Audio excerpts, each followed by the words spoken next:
Continuamos hoy estudiando el capítulo 6 de este libro de Números, y en nuestro programa anterior estábamos hablando sobre los nazareos, ¿recuerda usted? Decíamos que cuando una persona hacía este voto voluntario de nazareo, había tres cosas que le eran prohibidas hacer. Primero, no debía beber vino ni sidra. En segundo lugar, no debía cortarse el cabello. Y en tercer lugar, no debía acercarse a una persona muerta. Decíamos con respecto a esta última prohibición que tenía que vivir separado del mundo. En otras palabras, Cristo debía ser lo primero en su vida. Recuerde usted que el Señor Jesús dijo allá en Lucas 14:33, «Así pues, cualquiera de vosotros que no renuncia a todo lo que posee, no puede ser mi discípulo». Hizo mención del padre y de la madre y de la familia en el versículo 26 del mismo capítulo. En otras palabras, Cristo siempre, siempre, amigo oyente, debe ser primero. Él merece tener la más alta prioridad en nuestras vidas. Decíamos también que este voto es voluntario. Dios no manda a nadie a que haga el voto de nazareo.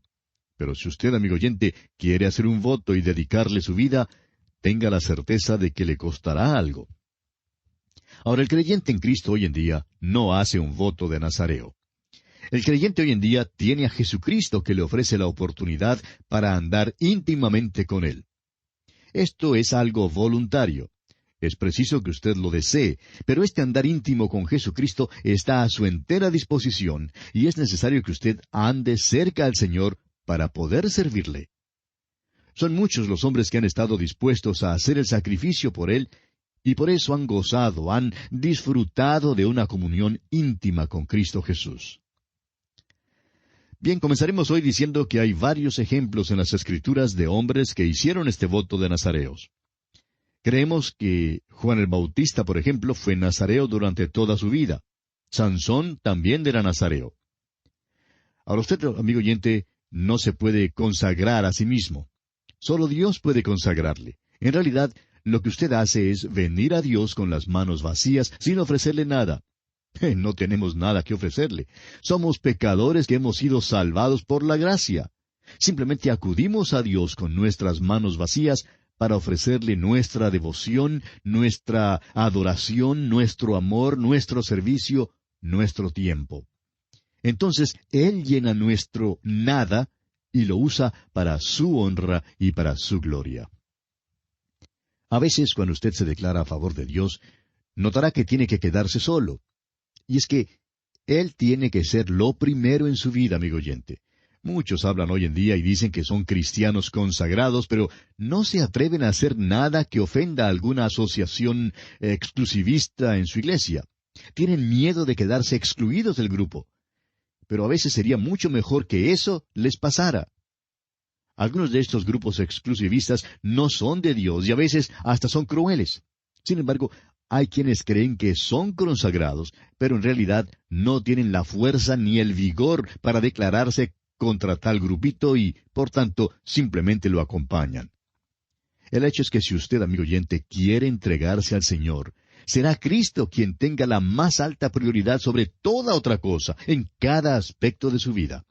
Usted debe encontrar su gozo en las cosas de Dios. El versículo 8 de este capítulo 6 de Números, que leímos en nuestro programa anterior, dice, «Todo el tiempo de su nazareato será santo para Jehová». Creemos que muchos de nosotros hoy en día, amigo oyente, perdemos muchas bendiciones. Uno puede ser cristiano, pero eso en sí no significa que sea consagrado a Dios. Y muchos tienen miedo en alguna manera de que Dios les haga daño. Pero, amigo oyente, ciertamente la consagración a Dios no es garantía de que no habrá dificultades y pruebas. Por el contrario, pueden venir las dificultades y las pruebas, pero les será mucho más fácil soportarlas. El Señor Jesucristo dijo, allá en Mateo capítulo 11, versículos 29 y 30, «Llevad mi yugo sobre vosotros y aprended de mí, que soy manso y humilde de corazón, y hallaréis descanso para vuestras almas, porque mi yugo es fácil y ligera mi carga». Es maravilloso ser socio de Él. Continuemos ahora con los versículos 9 y 10 de este capítulo 6 de Números. «Si alguno muriere súbitamente junto a él, Su cabeza consagrada será contaminada. Por tanto, el día de su purificación raerá su cabeza, al séptimo día la raerá. Y el día octavo traerá 2 tórtolas o 2 palominos al sacerdote a la puerta del tabernáculo de reunión. Dios urge que sus hijos guarden los votos que hacen. Si el nazareo era contaminado, tenía que traer un sacrificio. Dios no requiere que se haga un voto, pero cuando se hace un voto, Él espera que sea guardado y es cosa seria si se viola. Creemos que hay muchos cristianos que han prometido a Dios que harían ciertas cosas que en realidad nunca han cumplido, y eso explica su condición tan triste hoy en día. Es interesante observar algunas personas que vienen a la iglesia todos los domingos con sus aureolas muy brillantes. Se portan de una manera tan piadosa que uno pensaría que en cualquier momento les van a crecer las alas y se irán volando. Sin embargo, amigo oyente, estas mismas personas abandonan una y otra vez al Señor y más tarde, si algo pasa en sus vidas, pues se convierten en verdaderos fracasos espirituales. Algunos hacen un verdadero desastre de su fe en esa base. Por otra parte, son muchos hoy en día los que no prometen nada a Dios porque tienen miedo de que no van a cumplir. Temen prometer algo monetario, por ejemplo, porque puede que vean un nuevo carro o un nuevo televisor o alguna otra cosa y quizá querrán comprarlo en lugar de cumplir lo prometido. Y así pues, no quieren comprometerse en cuanto a algo para Dios. Amigo oyente, creemos que esta es una razón por la cual los hermanos de hoy en día pierden muchas de las bendiciones. Ahora, en los versículos siguientes, hasta el versículo 21 de este capítulo 6 de Números, Dios entra en muchos detalles para dar a conocer que sí espera que cumplamos nuestros votos al pie de la letra. Y también recalca la verdad de que no debemos hacer un voto a Dios y luego decidir hacer otra cosa, o comprar alguna otra cosa, en lugar de cumplir lo prometido. Pero por otra parte, promete que si hacemos un acuerdo con Dios y lo cumplimos, Él nos bendecirá. Dios es muy serio y muy práctico en cuanto a estas cosas, amigo oyente, y nosotros también debemos ser serios y prácticos. Dios siempre nos bendecirá si le somos fieles a Él y a lo que le hemos prometido. Hay una gran lección espiritual aquí para nosotros. Y esto, amigo oyente, es algo en lo cual usted debe reflexionar mucho y con seriedad en este día. Este capítulo 6 de Números termina con los versículos 22 al 27, que incluyen la llamada bendición trina. Leamos estos versículos 22 al 27 de Números capítulo 6. Jehová habló a Moisés diciendo, Habla a Aarón y a sus hijos y diles, Así bendeciréis a los hijos de Israel, diciéndoles, Jehová te bendiga y te guarde, Jehová haga resplandecer su rostro sobre ti y tenga de ti misericordia. Jehová alce sobre ti su rostro y ponga en ti paz. Y pondrán mi nombre sobre los hijos de Israel, y yo los bendeciré. Aquí en el Antiguo Testamento encontramos, aunque en forma indirecta, la Trinidad. Dios el Padre es la fuente de toda bendición. El Señor Jesús es quien hace resplandecer su rostro sobre nosotros. Y el Espíritu Santo alza su rostro sobre nosotros y pone en nosotros la paz. Esta es la única manera en que podemos llegar a Dios y experimentar la paz de Dios. Él es quien hace que estas cosas sean una realidad en nuestros corazones. El Dios Trino y Uno les da esta bendición a los israelitas. El censo ya ha sido tomado y todos saben dónde pertenecen. Las banderas han sido levantadas y todos se juntan al lado de su bandera correspondiente. Deben seguir su bandera y deben acampar en sus puestos asignados en el campamento junto a su propia tribu y su propia familia. El campamento ha sido limpiado. Ahora el Señor les bendice. Y es la única manera en que Dios puede bendecir. Muchas iglesias hoy en día no conocen la bendición de Dios. El problema es que no están preparados para la marcha. Tratan de comenzar sin poner primero las cosas en su debido orden. Son como un soldado que no sabe su rango ni dónde pertenece. El apóstol Pablo, escribiendo a la iglesia de Corinto, dice en su primera carta, capítulo 14, versículo 40, «Pero hágase todo decentemente y con orden». Amigo y hermano que nos escucha, conozca usted su linaje, conozca cuál es su bandera, limpie el campamento. ¡Qué bendición más maravillosa es esta! Que Dios el Padre nos guarda. El Hijo hace resplandecer su rostro sobre nosotros. fue Dios el Hijo, quien dijo, Yo soy la luz del mundo. Y Dios, el Espíritu Santo, nos concede la paz. ¡Qué capítulo más glorioso es este, amigo oyente! Y bien, así concluimos nuestro estudio del capítulo 6 de Números. Y llegamos ahora al capítulo 7. Este es otro capítulo que es bastante notable. Este capítulo 7 es casi el más largo de la Biblia. A propósito, ¿sabe usted cuál es el capítulo más largo? Tiene razón, amigo oyente, es el Salmo 119. Todo ese Salmo 119 habla de la palabra de Dios. Aquí pues encontramos 89 versículos. ¿Y sabe usted de lo que hablan? Hablan de las ofrendas de los príncipes, hablan de lo que trajeron los príncipes, y así realmente es un capítulo más bien monótono porque contiene mucha repetición. Todos los príncipes son mencionados y se nos dice exactamente lo que cada uno de ellos ofrendó. Comencemos pues leyendo los primeros 2 versículos de este capítulo 7, y luego pasaremos al versículo 11 y leeremos hasta el versículo 17. Números, capítulo 7, versículos 1 y 2.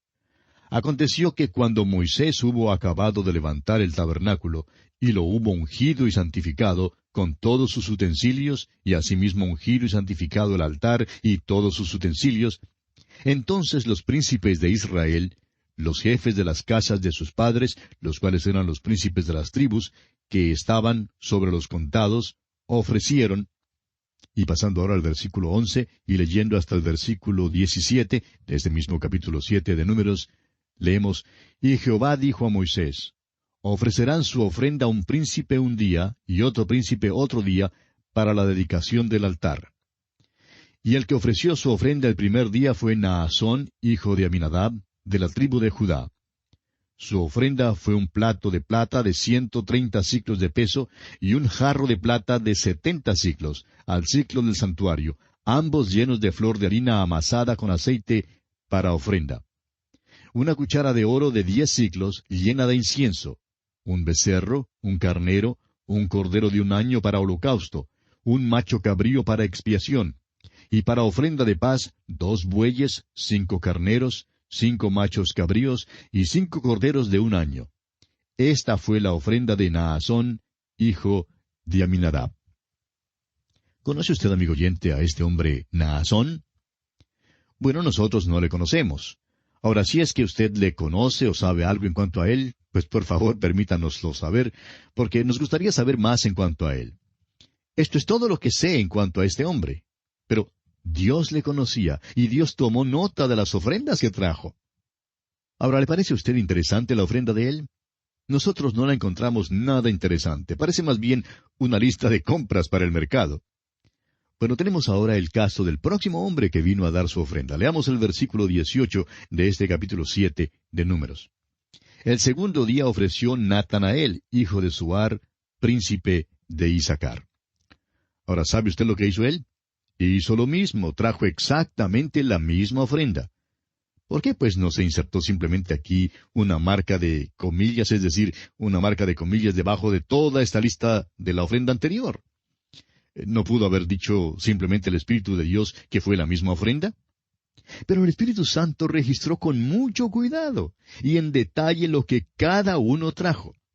Los príncipes se hallan aquí en la lista por nombre y que sepamos, esto fue lo único de importancia que jamás hicieron. Todo este capítulo largo trata de estos hombres y lo que ofrendaron al Señor. Hasta se menciona que ofrendaron una cucharada llena de incienso. ¿Qué significa, pues, todo este detalle para nosotros? Bueno, amigo oyente, hoy en día hay muchos que dicen que la mano derecha no debe dar a saber lo que hace la mano izquierda. Y, amigo oyente, para mucha gente es mejor que la mano derecha no sepa lo que hace la izquierda porque ambas manos hacen tan poco para el Señor que sus dueños deben tener vergüenza de sus manos, tanto la derecha como la izquierda. Y escuche esto, amigo oyente, el Señor registra cuidadosamente todo lo que usted hace para Él. Ahora, si usted no cree que Dios hace esto, entonces, ¿qué cree usted que nos dice este capítulo? Recuerde que hace poco estudiábamos en el Evangelio según San Lucas el caso en el cual Jesús se paró un día en la tesorería. ¿No cree usted, amigo oyente, que Jesús era a veces entrometido al hacer algo así? ¿Tenía Jesús realmente el derecho de pararse allí? Por supuesto que sí. tenía el derecho de estar allí. Sucede que Él es el Señor de la gloria y el Señor del templo. Observó, pues, cómo ofrendaba la gente. Notó que los ricos ofrendaban muchísimo dinero. Notó, por lo menos en sus apariencias, que eran generosos. Y luego observó a una viuda que echó solo 2 moneditas de cobre. Ahora, comparadas con el esplendor de aquel templo, sus adornos y riquezas, las 2 blancas no valían nada. Ella no ayudó en nada a pagar el edificio o su construcción. Pero, amigo oyente, Jesús no vio su ofrenda desde ese ángulo. Él no la vio de esa manera. Él tomó esas 2 blancas y las metió en el oro del cielo y dijo que ella había dado más que cualquier otra persona. Jesús sabe exactamente, amigo oyente, lo que usted le da. No nos gusta esta habla piadosa de algunas personas que dicen que lo que dan queda como una especie de secreto entre ellos y el Señor. Nos preguntamos si es que realmente se dan cuenta ellos de que el Señor observa lo que están dando. A propósito, ¿de dónde recibe usted su comida espiritual hoy en día? ¿Le sirve a alguien de bendición? Entonces, según lo que enseña la palabra de Dios, usted debe sostener la obra de esa persona, o de esa institución, o de ese programa de radio. El apóstol Pablo, escribiendo a los Gálatas, dice en el capítulo 6, versículo 6 de su carta, «El que es enseñado en la palabra, haga partícipe de toda cosa buena al que lo instruye». Este capítulo 7 de Números, amigo oyente, es en realidad un capítulo extraordinario. Tiene 89 versículos, y concordamos con usted que es el capítulo más monótono que jamás se pueda leer. ¿Sabe usted lo que creemos nosotros? Creemos que el Señor todavía lo lee y lo vuelve a examinar. Creemos que Él abre los libros y dice, bueno, mira acá lo que ofrendó este príncipe. Dios toma nota minuciosa de todas las ofrendas. Algunas eran muy generosas, pero no pasó por alto algo tan pequeño como la cucharada llena de incienso. Amigo oyente, usted nunca ha hecho algo por Él que no haya notado. Esté seguro que Dios le recompensará por eso. Debemos hablar con más libertad en cuanto a estas cosas porque esto es lo que dice la palabra de Dios. Ahora, por favor, no vaya usted a las páginas del Nuevo Testamento para decirnos que Dios le recompensará por dar un vaso de agua fría. Eso es verdad, pero debe usted recordar que allí se está hablando en cuanto al período de la gran tribulación, cuando se desencadenará un movimiento antisemita sin precedentes. En esos tiempos, si usted da un vaso de agua fría a uno de los 144,000 judíos escogidos, se arriesgará, será mártir. Y sin embargo, el valor de dar aquel vaso de agua fría será registrado. Si usted lee y estudia este capítulo en forma detenida, descubrirá que cada príncipe es mencionado por nombre y cada cosa que ofrendó es mencionada con lujo de detalles. Es por esto que consideramos que este es un capítulo excepcional y extraordinario. Bueno, y esto es todo lo que diremos en cuanto al capítulo 7 de Números. En nuestro próximo programa, Dios mediante, comenzaremos a estudiar el capítulo 8. Será pues hasta entonces, y que Dios le bendiga ricamente.